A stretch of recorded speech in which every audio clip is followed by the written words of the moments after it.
Welcome. This is Money Heart, where we explore the emotional side of money. I'm Camille Diaz, and today we're discussing inevitable money moves. My guest is Knezevic. She's an intuitive money mindset and abundance coach for women in business. Elle empowers women to break through their inner glass ceiling and get the financially fierce mindset and energy that it takes to make money inevitable. As a former business owner in the male-dominated construction industry, Elle is passionate about shifting the financial consciousness of female leaders. Elle, welcome to Money Heart. Thank you so much for having me. I'm a huge fan of your show, so it's like such a big deal to be here today. Yay! Thank you so much. It's always great to get to interview a listener who's passionate about it and has money info to share. So this is super cool. I'm excited to hang out with you. We got introduced to by a mutual friend and just felt like we had known each other for like our entire lives the moment we met. So yeah. It's always good when the universe does that. Yes, absolutely love that. But I did not know that you were in the construction industry. I'm not sure how I missed that before. I've worked in construction a little bit, like having a client that I sort of did some stuff for a couple years, and it's a lot. It's a lot. That's where the bulk of my career comes from. Right out of business school, I Mhm. met my husband and he had just started his construction company. So I thought, hey, why not grow it with you? So we Yeah. grew this amazing construction company from ground up into it was a multi six-figure company in its height. And I ran our marketing and residential division. So Wow. it was a lot of fun. It was very fast paced. Yes. Uh, just I remember going to my massage therapist for a massage, Uh, and I would tell him, Peter, I'm in construction, and he would just look at me. He would say, "Elle, your shoulders are at your ears because it's so fast paced that you're yes. always on the go." But Yes. it was You're good always learning. on the go, and something is always going wrong. That's literally, Camille, what you just said is so true. That's all construction is. It's like you have a plan, there's a vision, it's great. But then most of the time you're putting out fires, and then there are Yes. multiple fires. Yeah, it's Yes, you're just putting out fires and fixing it and trying to keep everybody reasonably happy. Like the clients are never fully happy because you're in their house or they're waiting on yeah. you for something, and so they're always a little on edge with you. And it's just a hard industry. So like that's super rough. Super It's rough. and what I found too, being a woman on site, so a lot of times Mm, when we were starting out, I would actually be on site, whether as a site super or I would do some of the painting myself. sure. And I found that it was, I don't want to say not welcoming to women, but I definitely had to prove myself. I was in Yeah. this big boys club with these with these men who were in the trades and who, a lot of times wouldn't necessarily listen to me. They would still call my husband back in the office for approval. Yeah. That was a little bit of a culture shock. Mm-hmm. Yeah. Mm-hmm. Yeah, I had similar experience.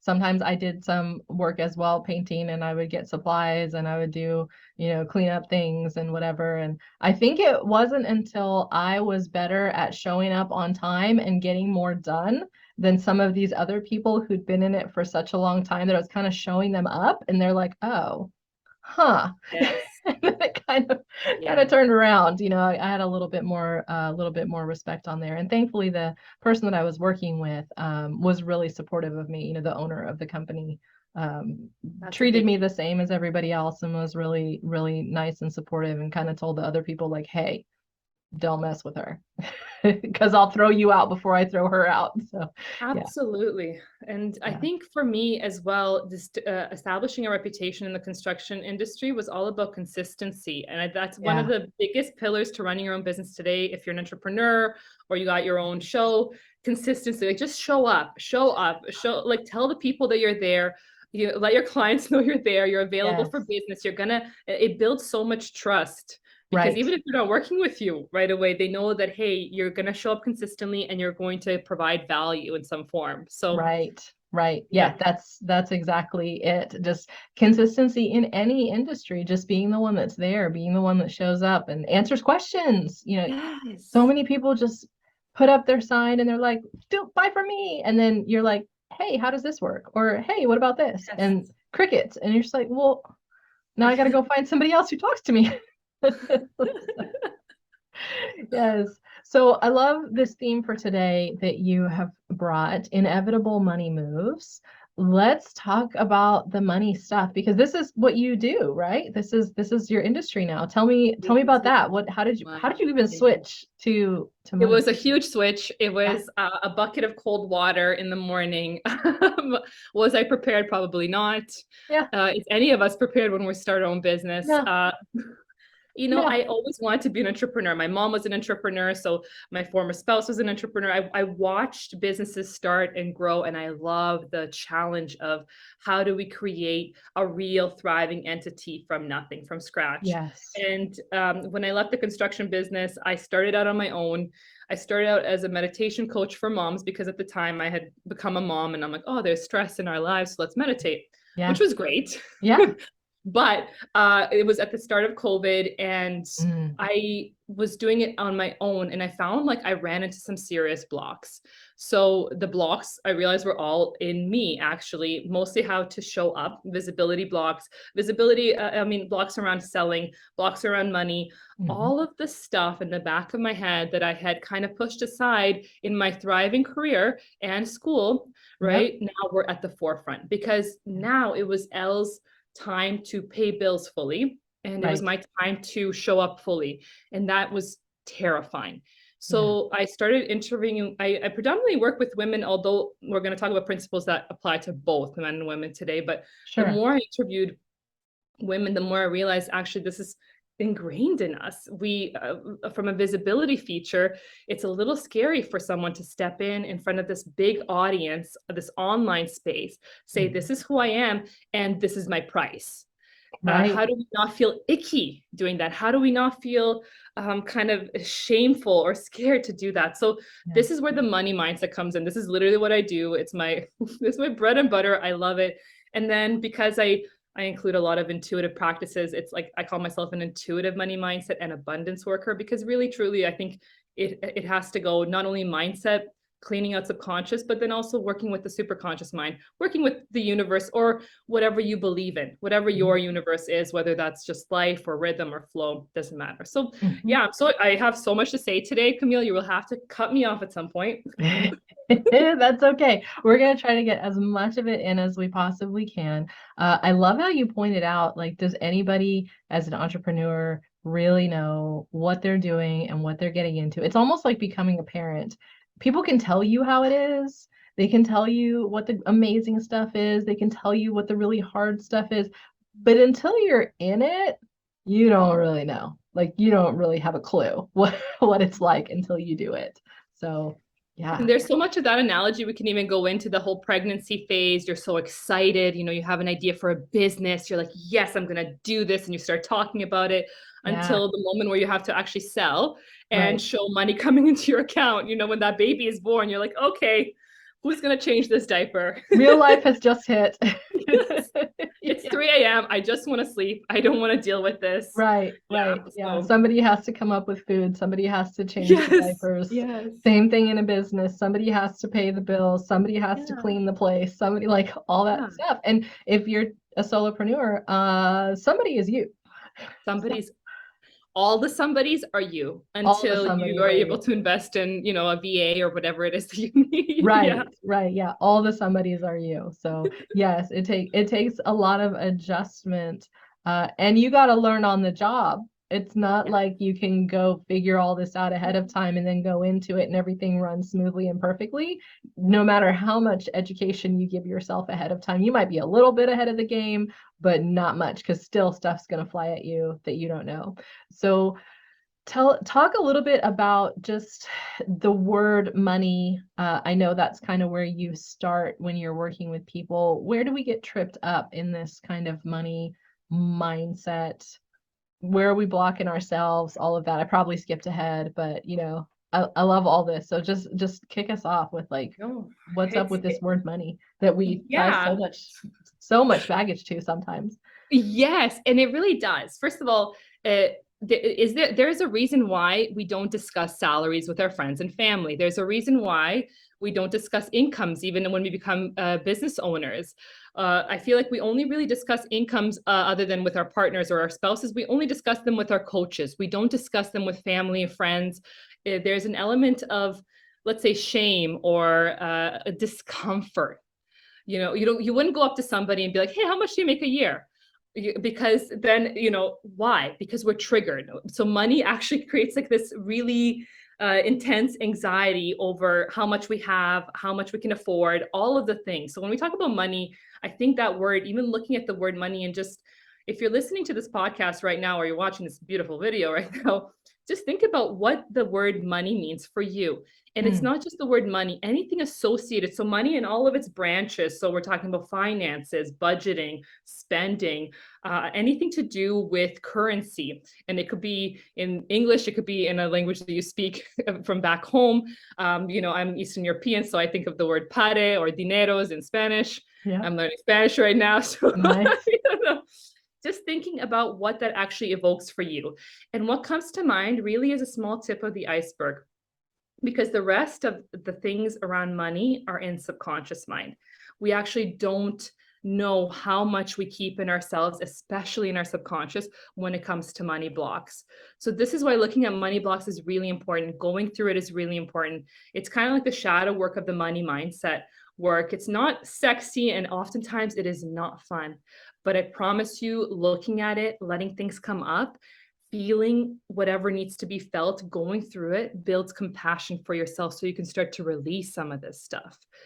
And what do I mean by some of this stuff? So when people come to me with issues, and here are some of the things that I see with my clients when it comes to money. Simple things like getting a notification that a bill is due in your email in the middle of the day while you're super productive.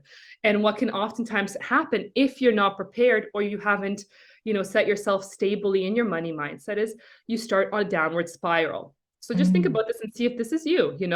A bill for your hydro comes in, you're like, oh, wow, that's gone up since last year. Well, and then you're thinking about inflation, and then you're thinking about the economy, and then you're thinking about your business. Are you going to be able to do it?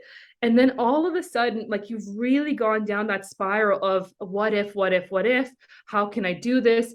And there's so much negativity around it, right? Yeah. It's amazing. And before you know it, like, your day is off track. You were so productive, and now you're in this whole mindset of, how am I going to make ends meet? Because of one trigger, one notification in an email. Wow. That is, and that is kind of like makes the best case for not checking your email all day that I've ever heard. Not just around money, but the way you describe, you see this one notice for one bill, and all the things, electric, water, gas, trash, they all email you now. Your credit card emails you, like every single thing you have emails you that your bill's coming up, right? Your due date's coming up. So you just see one, and then that sets off that money trigger, which is probably a lack type of response. I don't know if I have enough to pay that. Oh my gosh, I have to go figure that out later. Oh, I got to send it in before the due date. Like, just all of this panicky feelings. And like you said, spiral. Just we're totally out of control, spiraling on every other thing related. Oh, and I have to grocery shop. Oh, and I have the other bills coming tomorrow. Oh, and I got more interest accruing on my credit card. Oh, I got like it just yeah. So I mean, your mind now is looking for other pieces of evidence to prove that you're right. And by the way, you're always right. So here's the kicker. If you think that it's hard and you're getting in this place of lack, your mind will literally go back to all the other things in your life or in your past where there was lack to show you, hey, you're so smart. I got you. This is, we've been right before. And now, and the problem is not so much that you go through this mindset spiral. We're talking about money moves. What drives money moves? So when I coach my clients, we talk about 3 elements. We talk about mindset, words, and then finally actions. So actions don't just come of themselves. When we're in that lack mentality, and now you have to show up for your business, that comes through. Because what if you have a sales call that afternoon after you've just gone off this tangent of, how are you going to make ends meet? Right. You don't want to come off in that desperate, icky energy. So it's very important that, we come clean. And that's really, to me, money mindset is pivotal for any entrepreneur, because we really, a lot of the energy that we come off with, people can pick up. People know when things are not right. Every time. Yeah. So every time. People always know. People always know. Like, and I, when you have that sales call you were talking about, I sometimes call that like commission breath, when you feel like you have to have the sale. And I so love that phrase. I might take that from you, go Camille. for it, because I Commission did not breath. make that up. Oh, you did it? Okay, I can think of I literally did like not. I got that from someone else, and I don't know where from. And so I call that R&D, rip off and duplicate. It's just, commission breath. it was a Yeah. phrase that was kind of going around our networking group for a while. Yeah, it's commission breath. It's like instead of you ate the onions or garlic at lunch, you ate all the nervousness and lack and fear at lunch, and now Yes. you are blowing commission breath in your prospect's face while you're having that discovery call later, Yes. and they know that you've got to get paid, and they feel it, and they're like, ugh, I don't think that's the person I want to work with. Even if they're not intuitive, you've had this, every one of us has had that experience of just a bad gut feeling like this is not, there's something icky or Yes. something's off. And Yes. and then guess what your mind does? Then your mind says, see, I told you they were going to say no on that sales call or later. See, weren't Yeah. we right? And then you add it to your list of evidence.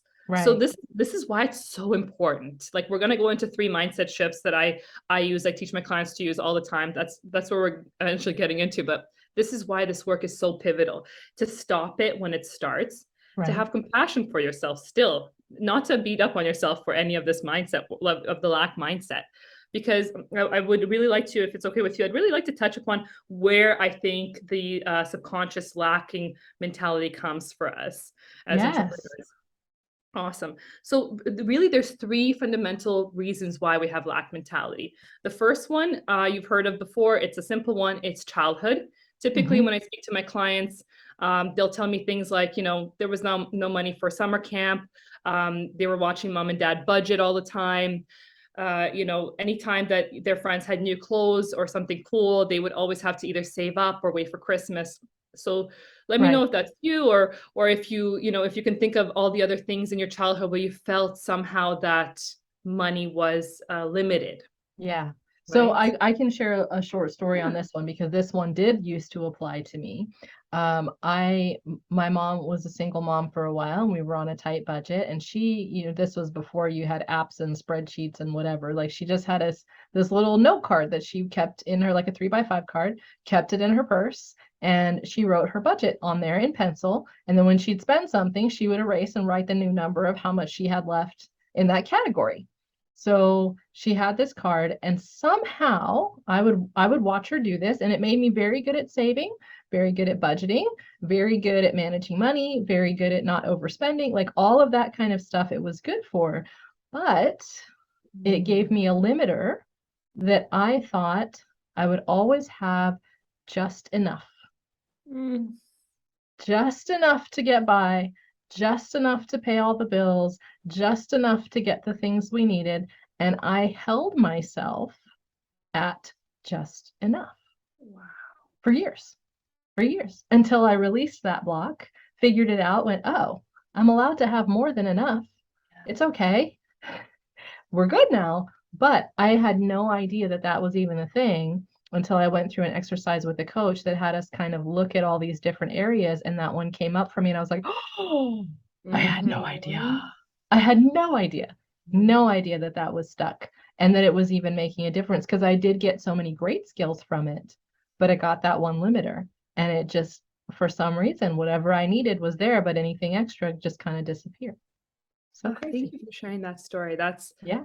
so powerful. And first of all, your mom sounds amazingly financially conscientious that she would She even is. do this. Wow, I'm just She amazed. As a is. single mom, I'm amazed. I have Quicken, I have an app, but Yeah. it's, No, she is amazing wow. at that, and she's retired now. She's actually been on the show. And she did we did a great episode about her talking about the benefits of saving early on and being consistent in that, because now she's got retirement money. She's able to live in a place that she likes and is comfortable, and she doesn't have to work, and she can afford her prescriptions and stuff like that. She's not one of those suffering seniors who's hating the what's supposed to be the best part of their life. She did it right. It was hard. She said, she came on the show and she said it was really hard. There was a lot of work and a lot of piecing it together and a lot of figuring it out, but it worked. So that consistency worked and all those things that she was doing worked. I just perceived that piece Yes. as a just enough piece. I don't think, she never said that, or she wasn't teaching me that. That's just how my kid brain interpreted it, because sometimes kid brain doesn't get the big picture. I'll say one more thing about this and then we'll jump back onto the conversation. But, Yes. uh, with the law of attraction and with manifesting and all of these wonderful abundance laws that we have out right now, what I hear other coaches teach is, act as if you have it and just, do it all and trust that it'll come.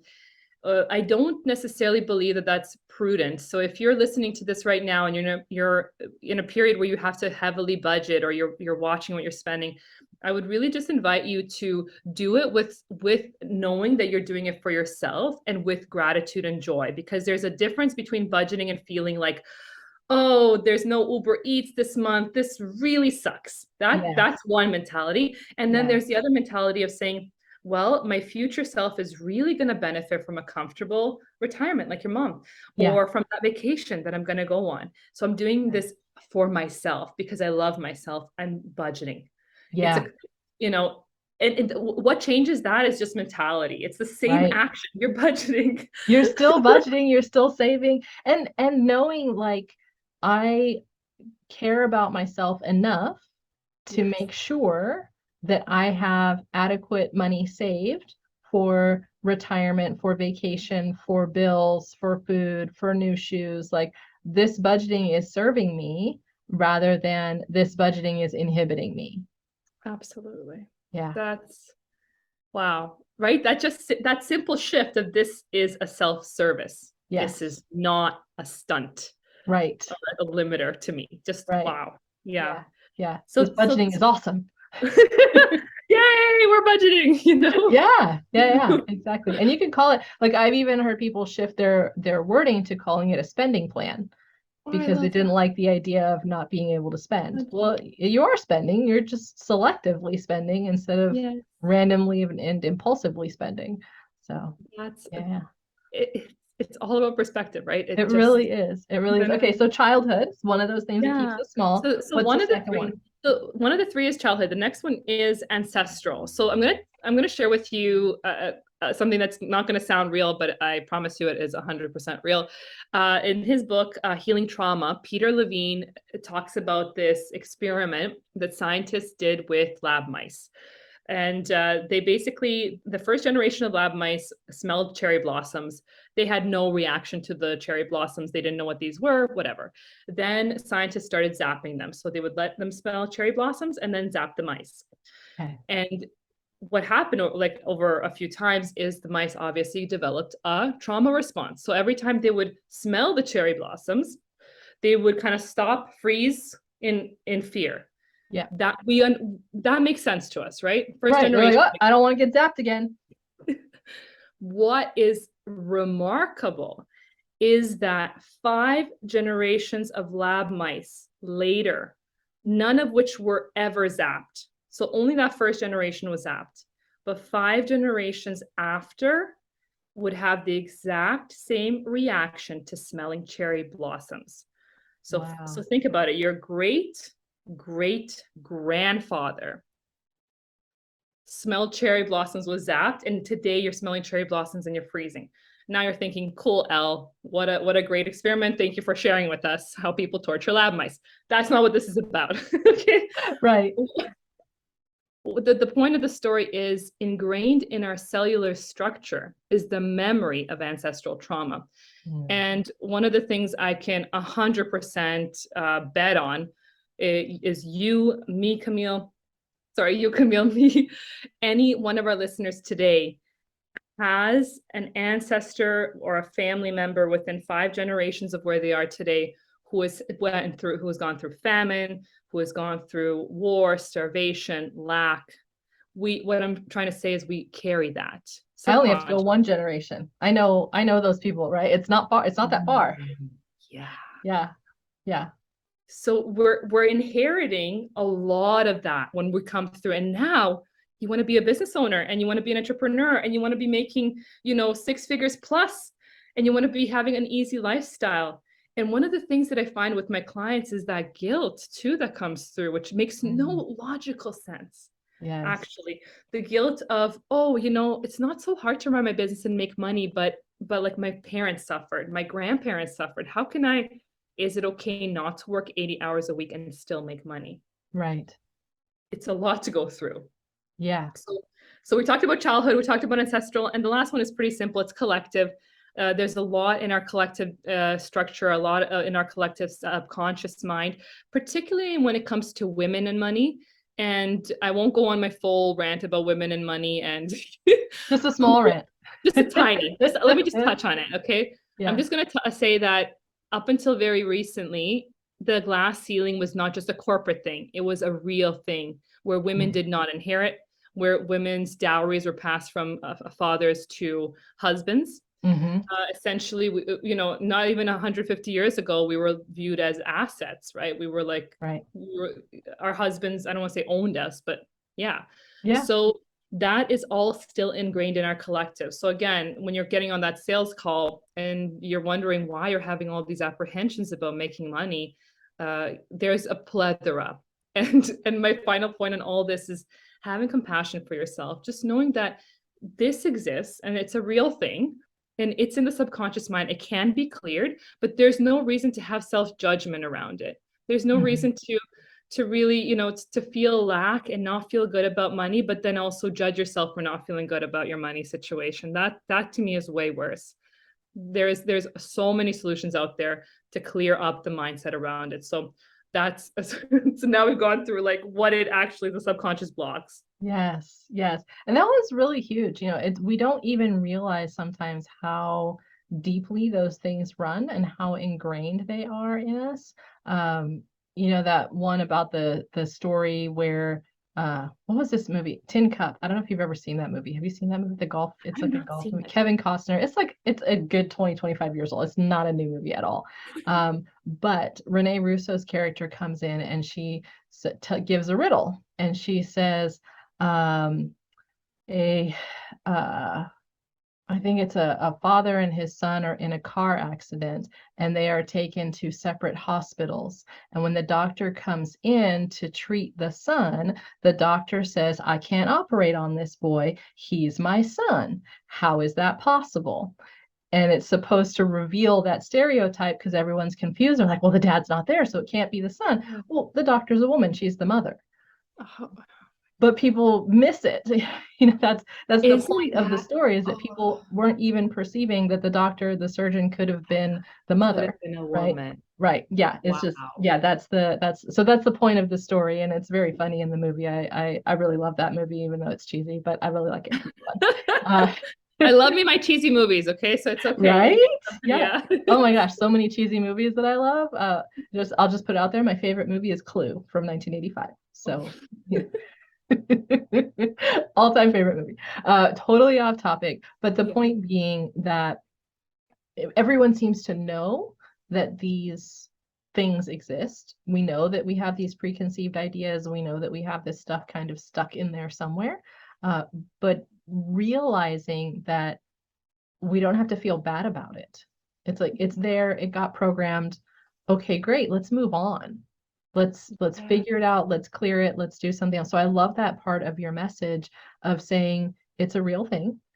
It's okay if you have this thing because we all get programmed with it somewhere, and totally okay to acknowledge that you have it and then figure out how you're going to fix it instead of just ignoring it or feeling bad about it. Oh yeah, well I keep thinking that, but I don't know why. And then you like do that spiral thing again. Yes, exactly.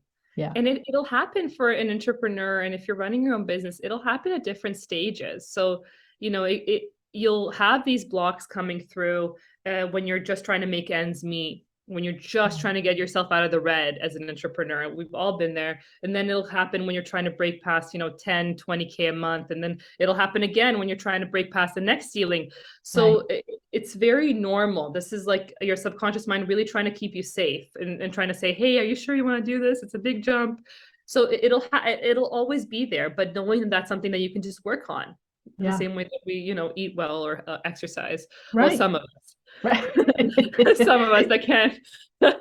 You can just learn to do it. You can learn to eat well. You can learn to exercise. You can learn to build your business, and you can learn to change your money mindset. Exactly. Thank you. That actually sums it up so much nicer than me. Thank you, Camille. I love that. Okay, so give us our little action items here. Like what Perfect. how can we do this? How can we get started?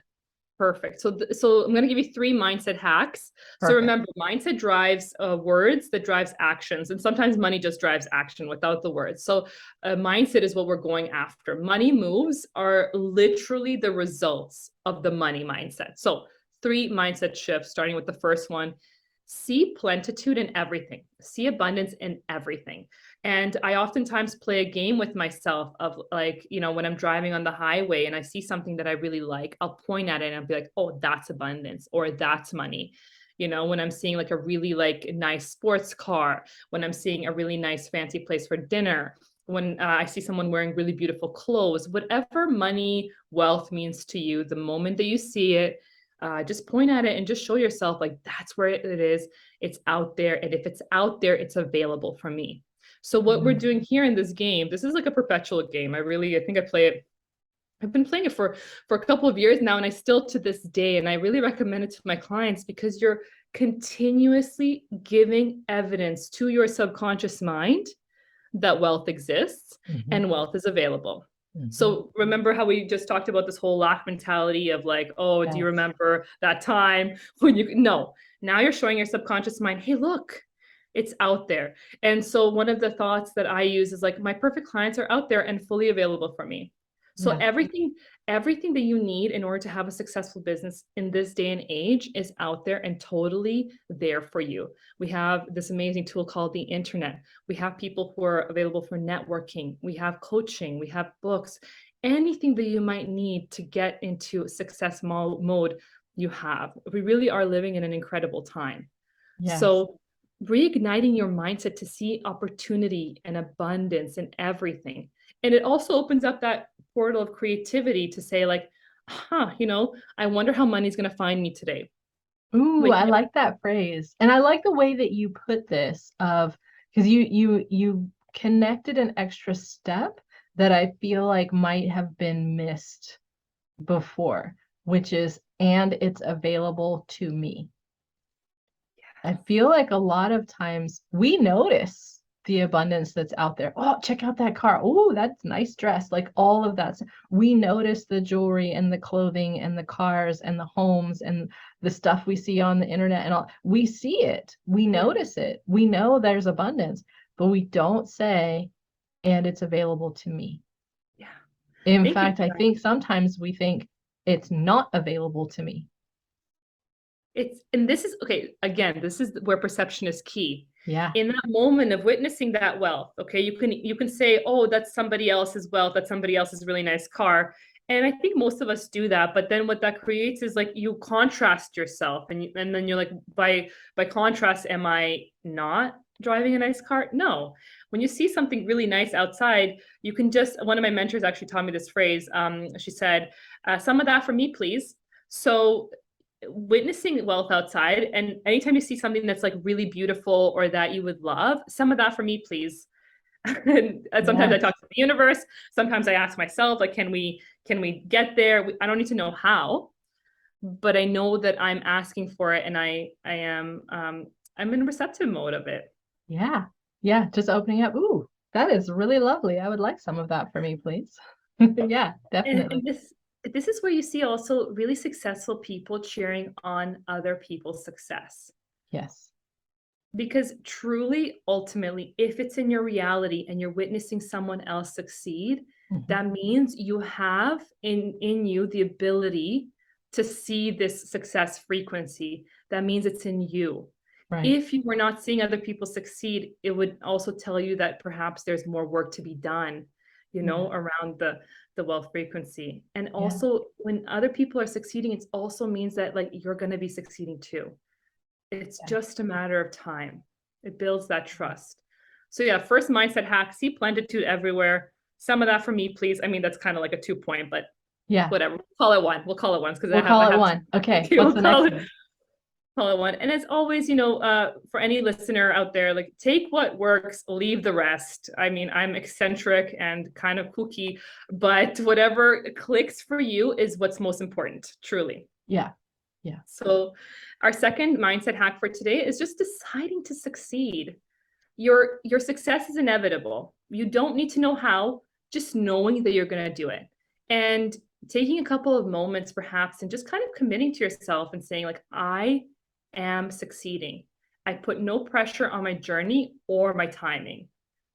So in my opinion, the difference between successful people and not successful people are people who take any kind of failure and mistakes and they learn to pivot. And, Oh, yeah. most of all, they don't make their mistakes mean something about them. Mm-hmm. Oftentimes when we get a rejection on a sales call or our big idea for a marketing like our marketing promo didn't work or whatever it is, we let it affect our own self-image. Mm-hmm. It has nothing to do with who you are. It's literally just business. And Camille, before we started recording, you were sharing with me that you're part of this amazing mastermind group and you have all these ideas and then they tell you yay or nay. And they do. They do, yes. And so something you said really kind of like hit me in the feels because I realized like, oh, that used to be me, of this massive amount of pressure on the timing and the journey and not being far enough yet, and like waiting to celebrate the success until I hit some certain level of success before I could be all happy about the success that I had.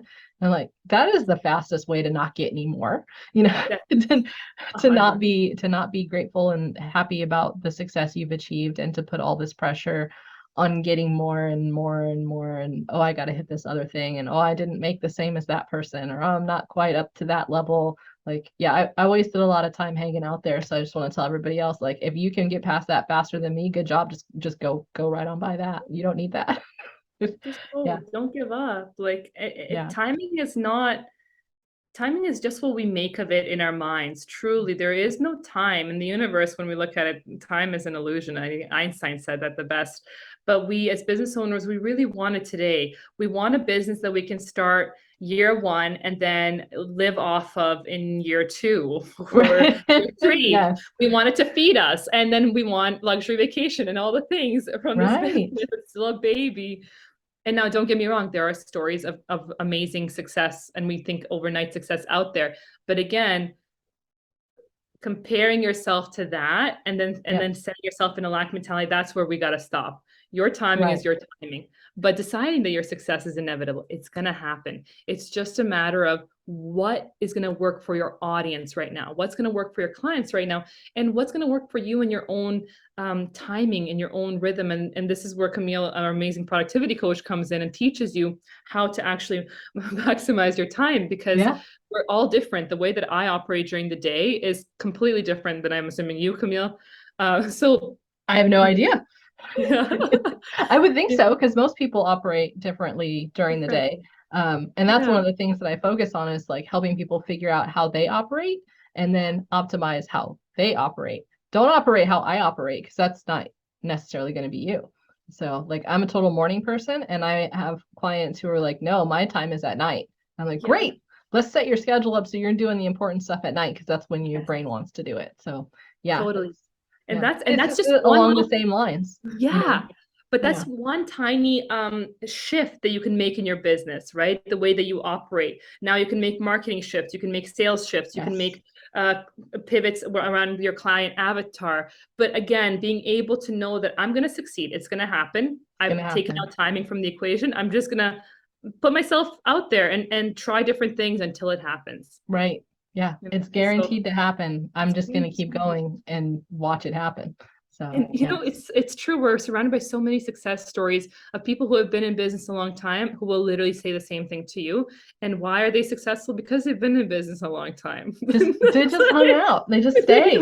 Kept doing it. Yes. Yeah, I feel like that everybody sees the success and they assume it was overnight because they didn't notice before what was happening. They weren't perceiving all of the things that happened leading up to it. And almost everyone you talk to that's successful is like, oh, well, I had these, 10 years over here where this didn't work and these three other things that didn't work. And then I did this thing over here and it sort of worked. And then I had this and then it was kind of better. And now I have, and you don't see that. You don't see the 15 or however many years, 20 years before. You just see the result and think that they did that amazingly well, and then compare it to yourself and see that you're still on the journey, and all of a sudden you're like, oh, I'm terrible because I don't have the thing that they have. And you're like, oh, you're just slightly less there. You're just not quite there yet. You're still on your way. So, and really, we're all still on our way, right? Always. Yeah. As an entrepreneur, I don't think we ever fully retire. I don't think we ever stop. This is our passion. This is why we're doing this. So Yeah. yeah, and it's exciting. It's exciting to own your own business and just try It's different great. things out. Yeah, Yeah. it The actually moment you think you've arrived is like the moment your business starts going downhill, right? It's all over. is. Yeah. Yeah. Okay. It's So so what's the true. third one? And the last point I'm going to leave you with is really this idea that there's no missed opportunities. There's no shortage of opportunities. There is only your next money move, and there's only your next level of expansion that's waiting for you. And oftentimes we beat ourselves up about, not following up quickly enough on for a sales prospect, or maybe not being aggressive enough for our marketing, whatever it is that you think that you're not doing well enough or that you might have missed out on. I really invite you here just to stop, question those thoughts, because it's just a thought. And now figure out from today, how can you shift? Because your clients are coming to you. They're always, people are always looking for your services. And why are they looking for your, how do I know that for sure? Is because you have a desire to do the business that you know that you're going to do, and you have a desire to provide that service. And so what happens on a universal plane, I'm going to get woo for a second, okay, is supply comes first and then demand. So essentially what that means is, if you're looking to provide X services to somebody, there is that somebody out there right now looking for those exact services. You wouldn't have had the idea, you wouldn't have had the drive. So really knowing that you have not missed any opportunity, you have not done anything wrong, you are just going forward and looking for your next money move, and then just stepping into that fully. Mm-hmm. Yeah, I love that. So beautiful. Thank you. Oh, this is the coolest thing. Thank you. Thank you. Thank you. Thank you. What are you most excited about right now? Like, what's good in your world? There's so much to be grateful for, but I'm just so excited about leading my clients through. I have a one-on-one wealth activator experience. It's a 12-week program. We go through all of these things, everything from like mindset, subconscious work, healing work, and then finally visibility, sales. How do we deal with money in a fun, exciting way where we can really start loving the money that comes into our lives, so that you show up completely. You show up as who you are, knowing that you're ready for your next expansion, and that, again, it's inevitable. So that's like the biggest thing that really drives me every day. Yeah. That's so cool. I absolutely love that. Thank you for sharing with us. It's been so great. I appreciate it. I had a lot of fun. Yes, it was a lot of fun. If you want to get in touch with Elle, you can visit her website, abundanceplayground.com, and she's also on Facebook. Thank you as well to all our listeners and viewers. I'm your host, Camille Diaz. I'm a business optimization coach, financial educator, author, and speaker. You can contact me and find out what I'm up to through my website, CamilleDiaz.com, and follow me on social media at Cam Unfiltered. Be sure to follow MoneyHeart at MoneyHeart Show, and our website is moneyheartshow.com. Elle, would you like to share today's money mantra? Yeah, so this money mantra actually goes with that third step of there are no bad mistakes. So the money mantra I use is actually from Florence Scovel Shinn. She wrote this book, The Game of Life and How to Play It. It's one of my favorites. It's an OG, like it's literally, it started us off back in like the 1940s, I think. Nice. So this is the mantra: there is no loss in divine mind. Whatever is meant for me comes to me with ease and abundance. I love that. Thank you. Thank you for having me.